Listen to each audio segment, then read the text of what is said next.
in the end with that 3-2 win, but in terms of Cristiano Ronaldo, was that him at his best today? Well, sometimes people just count goals, but I think he's playing very well. He scored 3 important goals for us again, so we know we are not playing very well at the moment, but the most important thing is the 3 points. Yeah, you say you're not playing well, obviously conceding goals. Do you think that's due to the fact that you're missing those holding midfielders and there's perhaps players playing out of position? I don't know why, but it's true that we are conceding a lot of chances. I think Norwich played a great game, but I think it's more us. We are not playing well. We are not. We should control more the game, especially against Norwich at home. But they play well. They score two good goals, and they had even more chances. But at the end, 3 goals from Cristiano and the 3 points. Yeah, you may not be playing well, but the character looks like it's still there within the squad to be pegged back to 2-2 and then still go on and get all 3 points in what was a very, very crucial win. Of course, massive for us. We still have a chance to be in the top 4, so we need to fight for it. Like you say, I think Old Trafford was incredible once again with the 2-2. They were fighting, they were with us, so that's what we have to do, fight until the end and try to score. That save that you made at 2-2 down low to your right was unbelievable, and that kind of gave the lads a little bit to go on and win it. Just talk us through that save and what was going through your mind. Yeah, it was a tough one. As soon as he made the shot, I was, maybe I not get it, but I touched at the end, and it was a great save to keep the 2-2, and then, like we say, a great goal from Cristiano. We are all happy, but we know we have to improve a lot. Yeah, and the table now looking significantly better for you guys with both Arsenal and Tottenham winning. Can you clinch this 4th place in Champions League spot? We will fight for it. Let's see what happens, but now still the chance is there to get it, to fight for it, and for sure until the last second we will fight for top 4. Club hat-trick saw off Norwich City 3-2 at Old Trafford. He's done it again, I mean. I was just laughing to myself when people criticise Cristiano Ronaldo and say he's the problem. How on earth is he the problem? He's one of the only reasons they are where they are. David De Gea has been their player of the season, and Cristiano Ronaldo's a close second. I mean, not many people play well today, but Cristiano did.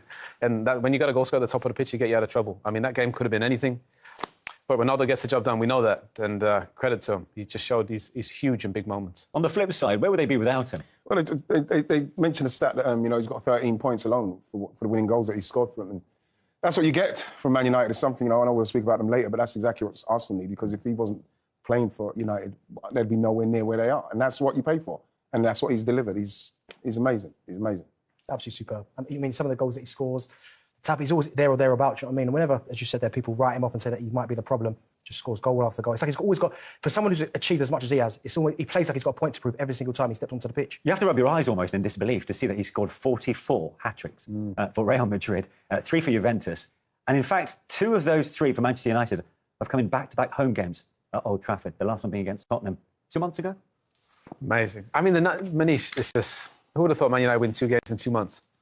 And they both got hat-tricks from Cristiano Ronaldo. The man produces the goods. Yeah. That's a fact. Thing is, he has standards that he sets not only for himself, but for the teams he plays. The problem is everybody needs to have the same standards that Cristiano Ronaldo has. 62 career hat-tricks is just, it's fantasy football numbers, PlayStation numbers. And what is fantasy football is the way in which he brought up his 50th hat-trick, a special milestone with a very special goal. And Ian, you saw this, and you were taken aback by his sheer professionalism, being in the zone for this moment. Well, once the free kick was given, he went through a routine where he's breathing deeply, he's focused on that, and then it's probably all he's doing is really saying, right, I've got to make sure I hit this clean, catch it, get it on target. Goalkeeper gets a hand to it, but he's hit it too cleanly. But again, we're talking about somebody who knows the moment, recognises the moment, look what it means to him. We're talking about Norwich, team that's bottom of the league. But that goal was vitally important to United today. They had to win that game today. It's against the team that's bottom of the league. And, he's counted the goods to beat them, because, like I say, if it wasn't for him, they probably don't beat Norwich today. Norwich made some terrible individual mistakes for them to concede the goals as well. It's a good point, because the headlines will belong to the Portuguese. But in the end, United did make life so hard for themselves at home against the side rock bottom of the league. Well, Ralph Rangnick played a super attacking team. Paul Pogba was a defensive midfield player. I mean, you can understand why, they had some issues defensively, and they were poor pressing the ball and out of possession because the team was too open. And I think for Norwich, if they get the ball down and play, even though they're the worst team in the league, there's going to be a chance there. And we saw that, Thankfully for Ronaldo, he was the one, they had the difference maker at the top of the pitch. But defensively, still so many issues for United. Yeah. Let's have a look at Ronaldo's 2 first-half goals. I mean, if that last one was all down to him, this would probably be one of the easiest he'll ever score. But it was the way in which United pounced on a mistake here, Darren. Yeah, Ben Gibson, as I said, just clear it. But Langer doing really well, pressing. And we know about Manchester United and their issues when it comes to pressing other teams' opposition. But Langer does really well there. Gibson gets caught in no man's land, doesn't know what to do with it. No picture. Ronaldo's there where it counts. And again, this one, Gibson again. Doesn't get anywhere near him, doesn't try and block him, doesn't hold him, doesn't make it difficult for Ronaldo. Just runs up against him. Listen, when you give Ronaldo 2 yards run and jump on you, you're not going to be able to out-jump him. And it's a great header. And then once they get this the free kick, you just feel like there's only one person that's probably going to step up to take that. In the mindset to take that. Yeah. Norwich, of course, had their own chances, and they certainly caused a few flutterings amongst the home fans, didn't they? Yeah, I think the United fans have watched United all season. They'll know that, you know, if you get the ball down and play, because United is so poor, kind of, you know, out of possession. Look at the space there is to just get the ball down and play. That's crazy. That's too easy. That's like a training game. Pukki with a really good finish. He had one before that at 0-0. Start the game where he could have stopped. You see it now. Right, see, that's crazy. From the goalkeeper's pass, look how much space he's in. No, that's and then you look at you know, Dow there, look, and then Pukki just running off of it. That's a great pass, that. It's a super it's a pass, great ball. We are talking about a team that's bottom of the league. You know, they've given Man United 2 goals, literally, and they're able to open you up like that.